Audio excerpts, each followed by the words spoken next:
À l'occasion des Journées du patrimoine et dans le cadre des 40 ans du thermalisme à Saint-Paul-les-Dax, la municipalité a rendu hommage au père fondateur du thermalisme saint-paulois en renommant 2 rues de la commune. Nous avons souhaité rendre hommage avec le conseil municipal à 2 pionniers du thermalisme que sont Jean-Pierre Pénicaud, l'ancien député maire de la ville, et puis Roger Junca, qui a été cet entrepreneur qui a non seulement foré et récupéré l'eau qui sert aujourd'hui d'eau thermale à notre station, et puis lancé les premiers établissements thermaux, et puis aujourd'hui l'ensemble des établissements que nous connaissons aujourd'hui, dont le plus récent est le Sourcéau. Il faudrait ajouter en fait à ces 2 personnages Henri Lavielle, également l'ancien député maire et président du conseil général des Landes et de Saint-Paul-et-Dax bien évidemment, qui faisait partie de l'aventure. C'est lui-même qui a creusé avec son équipe en 1974 le lac de Christus, mais il avait déjà une rue à son nom et une école également porte son nom aujourd'hui, mais il convient de l'associer à cette aventure thermale. Alors l'allée Junca sera l'ancienne allée du Pont Volant qui passe devant les thermes des Chênes et qui revient vers le Napoléon, qui est un établissement qu'avait créé Roger Junca. C'était d'ailleurs le tout premier lorsqu'il s'est lancé dans l'aventure thermale saint-pauloise. Et puis la rue Jean-Pierre Pénicaud va remplacer la rue du Centre aéré. Pourquoi ? Parce qu'on est en proximité du lac de Christus, un lieu qu'affectionnait particulièrement Jean-Pierre Pénicaud. Il avait l'habitude de s'y promener tous les jours durant sa retraite.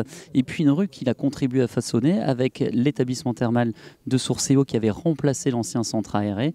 Et puis un petit peu plus bas, c'est l'hôtel by Joas, c'est le casino et le bowling aujourd'hui. La cérémonie inaugurale a eu lieu en présence des familles, reconnaissantes et émues de voir le nom de leurs proches sur ces 2 plaques de rue. Je crois que c'est un très bel hommage parce qu'il le mérite bien. Il a donné quand même les clés à la ville pour se diversifier et surtout qu'on parle de Saint-Paul un peu partout. Je remercie M. Bajus d'avoir accédé à cette demande que nous avions faite il y a déjà quelques années. Moi, je trouve que c'est simplement mérité. Il s'est beaucoup investi dans cette ville. Cela dit, nous pouvons être fiers. Voilà. Moi, je suis fière.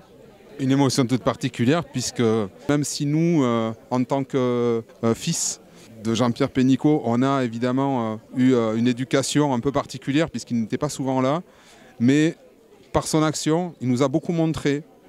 Et je pense qu'avec mes frères, on s'est élevé grâce à ça. On l'a beaucoup observé.